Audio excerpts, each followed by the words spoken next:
জীবনে যত সুন্নাহ মানবেন, রাসূল সাল্লাল্লাহু আলাইহি ওয়াসাল্লামের সুন্নাহ আছে যেখানে বরকত আছে, যেখানে সুন্নাহ সেখানেই বারাকা, সেখানে আপনি বারাকা পাবেন।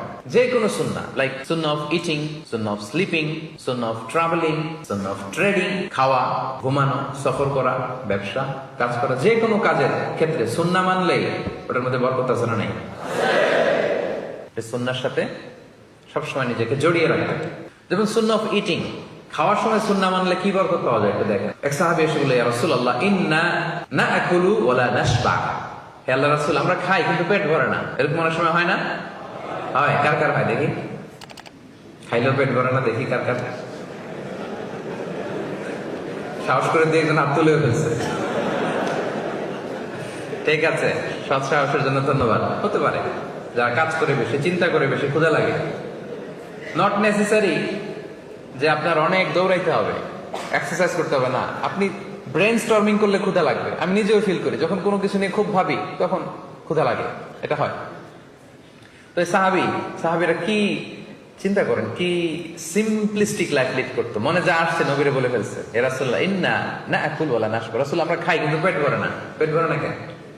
রাসূল সাল্লাল্লাহু আলাইহি ওয়াসাল্লাম দেখেন কি বলে। রাসূল সাল্লাল্লাহু আলাইহি ওয়াসাল্লাম বললেন, লাআল্লাকুম তাআকুলুনা মুতাফাররিকিন। মনে হয় তোমরা একা একা খাও, একসাথে খাও না।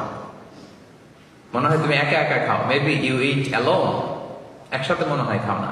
ওই সাহাবী বলে, না, হ্যাঁ ইয়া রাসূলুল্লাহ, আমি আসলে একা একা খাই, অন্যদের সাথে বসে মিলেমিশে খাই না। তখন রাসূল সাল্লাল্লাহু আলাইহি ওয়াসাল্লাম খাবারের সুন্নাহ শিখিয়ে দিলেন, দ্য এটিকেটস অফ ইটিং। তিনি বললেন, ইজতামিউ আলা তাআমিকুম, না না না, একা একা খেও না, খাবার নিয়ে একসাথে সবাই বসবা। ওয়াযকুরু ইসমাল্লাহি আলাইহি, খাওয়ার আগে বিসমিল্লাহ বলবা। ফাইন্নাহু ইউবারাকু ফি, তাহলে তোমাদের খাবারে বরকত ঢুকায় দেওয়া হবে। এবার বুঝছেন সুন্নাহ মানলে কিভাবে বরকত পাওয়া যায়? দেখেন, খাওয়ার ক্ষেত্রে আরো রাসূল সাল্লাল্লাহু আলাইহি ওয়াসাল্লাম কি ইনস্ট্রাকশন দিয়েছেন। তিনি বলেছেন, আহাব্বু তাআমি ইলাল্লাহি মা কাসরাত আলাইহিল আইদি, আল্লাহর কাছে সবচেয়ে প্রিয় খাবার ওইটা যে খাবারে অনেকগুলো হাত পড়ে। এক প্লেট নিয়ে শুধু এক হাত দিয়ে খাচ্ছেন, এটা আল্লাহর কাছে পছন্দ না। একটা খাবার নিয়ে অনেকগুলো মানুষ বসে চারদিক থেকে নিয়ে নিয়ে খাচ্ছে, এই খাবারটা আল্লাহর কাছে বেশি প্রিয়। সুবহানাল্লাহ। তাহলে একা একা খাবেন না, বাসায় যে স্ত্রীকে নিয়ে খাবেন, ছেলে মেয়েদের নিয়ে খাবেন, বাবা মাকে নিয়ে খাবেন, বন্ধুদের একসাথে খাবেন।